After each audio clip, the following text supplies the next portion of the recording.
En el video de hoy voy a mostrarte los 5 clips más importantes, los puntos destacados, sobre la reunión del FOMC de la Reserva Federal. Lo primero que necesitas saber es que la Reserva Federal decidió no recortar las tasas de interés en esta reunión. Esto era ampliamente esperado, por lo que no hubo ninguna sorpresa. Lo siguiente que quiero mostrarte son las proyecciones actualizadas de la Reserva Federal. No actualizan sus proyecciones en todas las reuniones, así que esta fue una reunión especial. En diciembre pasado, la Reserva Federal proyectó que la economía de Estados Unidos crecería a una tasa del 2,3% en 2026. Ahora han revisado esa cifra al alza hasta el 2,4%. Actualmente la tasa de desempleo se sitúa en el 4,4%. En diciembre, la Reserva Federal proyectó que cerraríamos el año con una tasa de desempleo del 4,4% y han mantenido esta proyección sin cambios. Esto significa que esperan que el mercado laboral se mantenga estable durante el resto de 2026. Ahora, si observas sus proyecciones actualizadas, las expectativas de inflación medidas por el PCE han aumentado. Actualmente estamos en el 2,8%. En diciembre, la Reserva Federal pensaba que podrían reducirla al 2,4% para finales de año, pero ahora están diciendo 2,7%. Por lo tanto, esperan un progreso más lento en la reducción de la inflación. Y, por supuesto, hay que recordar que su objetivo es llevarla al 2,0%, algo que en realidad llevan diciendo durante los últimos 5 años. La inflación subyacente del PCE se sitúa actualmente en el 3,1%. En diciembre pensaban que podrían reducirla al 2,5% para finales de 2026, pero ahora están diciendo 2,7%. Y por último, la Reserva Federal sigue proyectando un recorte de tasas de interés este año, en 2026. Pero quiero que pienses en eso, porque aunque esperan un progreso más lento en la reducción de la inflación, eso no afectó sus expectativas de recortes de tasas de interés. Ahora quiero mostrarte los puntos destacados, los clips de video. Y la primera pregunta es, y creo que es una muy buena pregunta, ¿cómo van a afectar los precios más altos del petróleo a sus decisiones en la Reserva Federal? Vas a ver a Powell decir varias cosas, pero la conclusión más importante es que, bueno, lo vas a ver. Powell va a decir que, bueno, simplemente tendremos que esperar y ver. Así que por favor presta atención. 2 preguntas. Primero, ¿hasta qué punto tendrían que subir los precios del petróleo y la inflación en general y durante cuánto tiempo para que el comité considere subir las tasas? Y en segundo lugar, los precios del diésel están aumentando más rápido que los de la gasolina. ¿Qué tan preocupado está de que el aumento del diésel pueda impulsar los precios de los alimentos y de los bienes y provocar una inflación más generalizada? Sí, no voy a darte un ejemplo concreto ni una respuesta específica a la primera pregunta. Sabes, estamos preparados para hacer lo que sea necesario, pero no me gustaría hacer hipótesis sobre qué podría significar eso. En cuanto a los precios del diésel, entonces tu pregunta es si estamos preocupados por eso, ¿verdad? ¿Qué tan preocupados estamos y si eso va a hacer que aumenten, ya sabes, los costos de los alimentos y otros bienes que dependen de ello? Es una preocupación más general que eso. Se trata de los precios del diésel, porque eso implica el transporte de alimentos y cosas por el estilo. Hay muchas formas en que el petróleo y sus derivados se incorporan en la producción y el transporte de muchísimas cosas. Así que tienen un gran impacto en la inflación general, headline, pero efectos como esos también se filtran hacia la inflación subyacente. Y aunque esos efectos pueden no ser tan grandes, son bastante reales y significativos. Así que somos conscientes de ello y lo estamos observando. Pero estamos justo al comienzo de esto y no sabemos qué tan grande será ni cuánto tiempo durará. Puede que sí o puede que no tenga un impacto significativo en la economía de Estados Unidos. Simplemente tendremos que esperar y ver.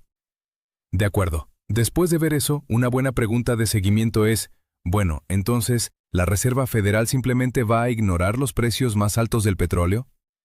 Y vas a ver lo que dice Powell, pero básicamente señala que se van a enfocar en el progreso de la inflación de bienes. Así que, por favor, observa. Gracias, Colby Smith, de The New York Times. Ha habido cierto debate sobre si la Reserva Federal debería pasar por alto la inflación que provendrá de los mayores precios del petróleo derivados del conflicto en Medio Oriente. ¿Es ese el enfoque correcto en este momento? ¿Y en qué medida el hecho de que la inflación haya estado por encima del objetivo durante aproximadamente 5 años influye en el pensamiento del comité al respecto? Entonces, primero déjame decir que somos muy conscientes del desempeño de la inflación en los últimos años y de cómo una serie de shocks han interrumpido el progreso que hemos logrado con el tiempo y lo que ocurrió más recientemente con los aranceles, y ahora habrá algunos efectos sobre la inflación en el futuro. Lo realmente importante que vemos para este año es el progreso en la inflación a través de una reducción en la inflación de bienes, a medida que los efectos puntuales de los aranceles sobre los precios se van transmitiendo por el sistema, por la economía. Eso es lo principal que estamos observando al entrar en este proceso. Y necesitamos ver eso para, digamos, entender que realmente estamos avanzando, porque en términos netos no hemos logrado progreso. Y si observas la inflación la inflación subyacente total está alrededor del 3%. Y una parte importante de eso, entre la mitad y 3/4, se debe en realidad a los aranceles. Así que estamos buscando progreso en ese aspecto. La cuestión de si ignoramos la inflación energética realmente no surge hasta que hayamos, por así decirlo, cumplido con ese objetivo. Por supuesto, es una idea bastante estándar que se mire a través de los shocks energéticos, pero eso siempre ha dependido de que las expectativas de inflación se mantengan bien ancladas. Y creo que ahora también depende de lo que mencionaste, es decir, ese contexto más amplio de unos 5 años con la inflación por encima del objetivo.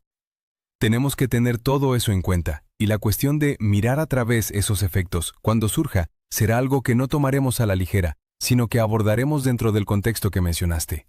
Ahora, aquí hay una muy buena pregunta. ¿Por qué todavía van a recortar las tasas de interés en 2026 si las expectativas de inflación son más altas? Es decir, si el progreso en la reducción de la inflación será mucho más lento, ¿cuál es la justificación para bajar las tasas?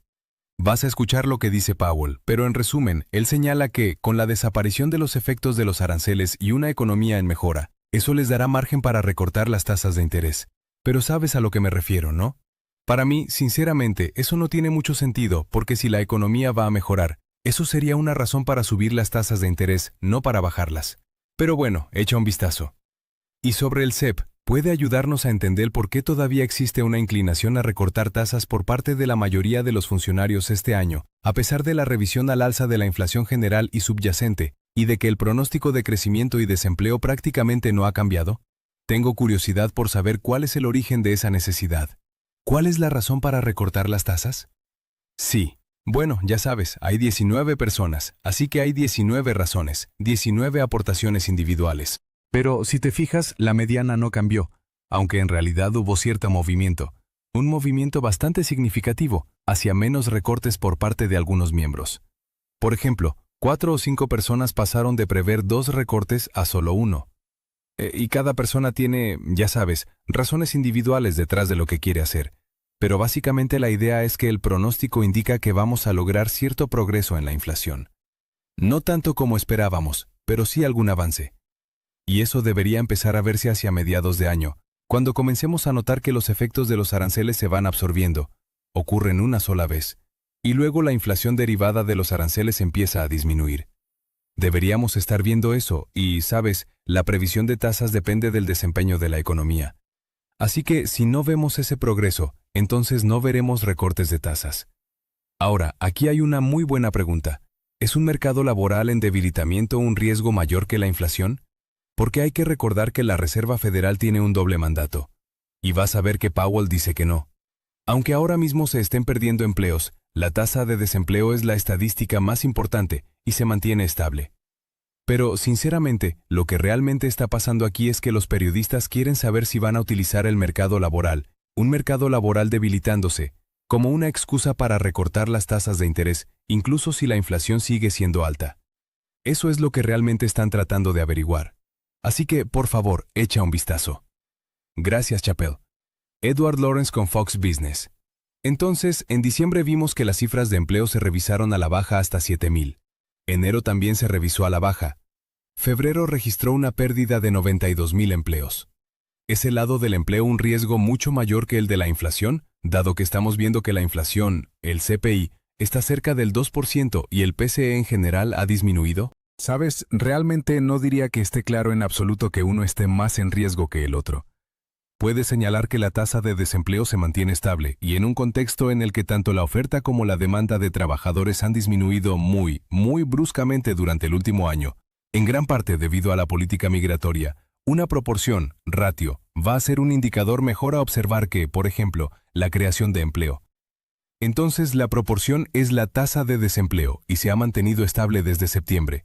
Eso indica que, en cuanto a la inflación, estamos alrededor del 3,0% en la inflación subyacente y 2,8% en la inflación general. Por lo tanto, hemos estado claramente por encima del 2%, aproximadamente 0,8 puntos porcentuales por encima, durante bastante tiempo, y eso es motivo de preocupación. Sabes, necesitamos volver al 2%, y debemos mantenernos enfocados en eso, aunque ahora enfrentemos cierta nueva inflación proveniente de la energía. Así que me resultaría difícil decir que uno de los dos riesgos es claramente mayor que el otro. Ahora, en este clip de video, la pregunta es, ¿cómo están pensando sobre la próxima reunión a la luz de todos los eventos actuales que están ocurriendo? Así que, por favor, echa un vistazo. Solo quería preguntar, de cara a la próxima reunión, ¿cómo la evolución de la guerra en Medio Oriente entre ahora y entonces podría influir en sus decisiones? ¿Cómo están pensando sobre qué podría guiar la acción en su próxima reunión?